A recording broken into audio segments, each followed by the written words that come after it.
So, two Donald Trump loyalists have been in the news recently, Rudy Giuliani and Ginni Thomas. Let's have a look at what Rudy G and Ginni T have been up to, because justice matters.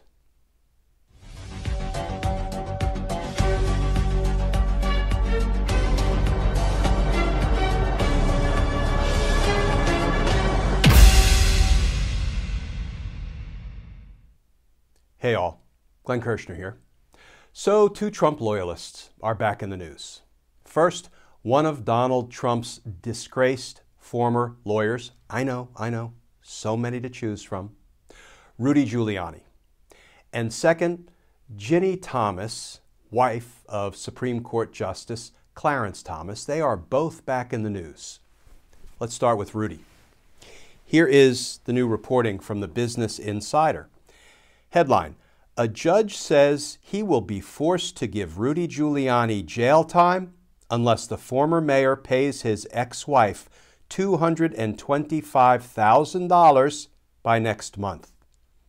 And that article begins, a Manhattan judge has ordered Rudy Giuliani to pay his ex-wife at least $225,000 by next month or risk going to jail, according to the New York Post. The Post reported the former mayor of New York City didn't attend a court hearing on Friday involving his former wife, Judith Giuliani. In a lawsuit, Judith Giuliani, to whom he was married from 2003 to 2018 and had no children, claimed her former spouse had fallen behind on alimony payments totaling $262,000 from their 2019 divorce settlement, as per the outlet. Quote, if the amount is not paid by that date, I'm going to be forced, unfortunately because it's not something I want to do, I'm going to be forced to remand the defendant into custody, Manhattan Supreme Court Justice Michael Katz said, according to the Post. Well, tax evasion took down Al Capone. Maybe alimony evasion will land Rudy in jail? Then again, maybe he could just borrow it from his good friend. I'm sure at a steep interest rate. Only the best people. All right, let's turn to Ginni Thomas. Here's the headline from Politico. January 6th committee and Ginni Thomas reach agreement for testimony. And that article begins, Virginia Thomas, the wife of Supreme Court Justice Clarence Thomas, has agreed to a voluntary interview with the January 6th Select Committee, her attorney said Wednesday. Quote, I can confirm that Ginni Thomas has agreed to participate in a voluntary interview with the committee, her attorney Mark Paoletta said in a statement. Quote, as she has said from the outset, Mrs. Thomas is eager to answer the committee's questions to clear up any misconceptions about her work relating to the 2020 election. She looks forward to that opportunity, close quote. Ginni Thomas looks forward to that opportunity to testify before a congressional committee. You know who looks forward to that opportunity? The attorney for the J6 investigative team that will get to question Ginni Thomas, that lucky attorney. Oh, how I envy her or him. And frankly, I'll believe Ginni Thomas is going to sit for congressional testimony after she has completed that testimony. But remember some of what Ginni Thomas said and did in the immediate aftermath of Donald Trump losing the presidential election? Here is just some of what the J6 Investigative Committee will get to ask Ginni Thomas about.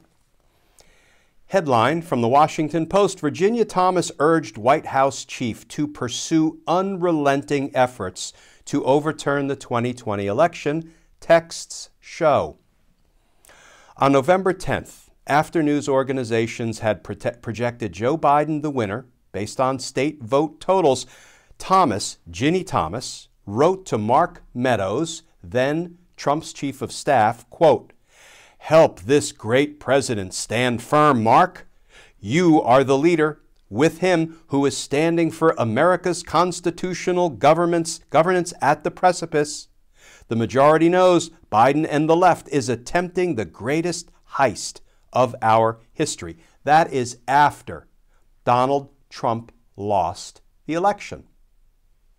That's not all that Ginni Thomas texted to Mark Meadows. Here's the one that I would love to ask Ginni about. In the November 5 message to Meadows, Thomas went on to quote a passage that had circulated on right-wing websites. Here's what she forwarded to Mark Meadows. Biden crime family and ballot fraud co-conspirators, elected officials, bureaucrats, social media censorship mongers, fake stream media, reporters, etc., are being arrested and detained for ballot fraud right now and over coming days, and will be living in barges off Gitmo to face military tribunals for sedition. Those are some of the facts that Ginni Thomas offered Mark Meadows to try to convince him to overturn the election's results. She asserted that ballot fraudsters are being detained on barges right now off Gitmo, awaiting their military tribunals for sedition. Now, Ms. Thomas, you understand that was a flat-out lie that you offered to Mark Meadows to try to enlist his help in overturning the results of a presidential election. Isn't that right, Ms. Thomas? Yeah, you know what? During her testimony, if she appears, Ginni Thomas is going to go through some things. And Ginni Thomas should go through some things because justice matters. Friends, as always, please stay safe, please stay tuned, and I look forward to talking with you all again tomorrow.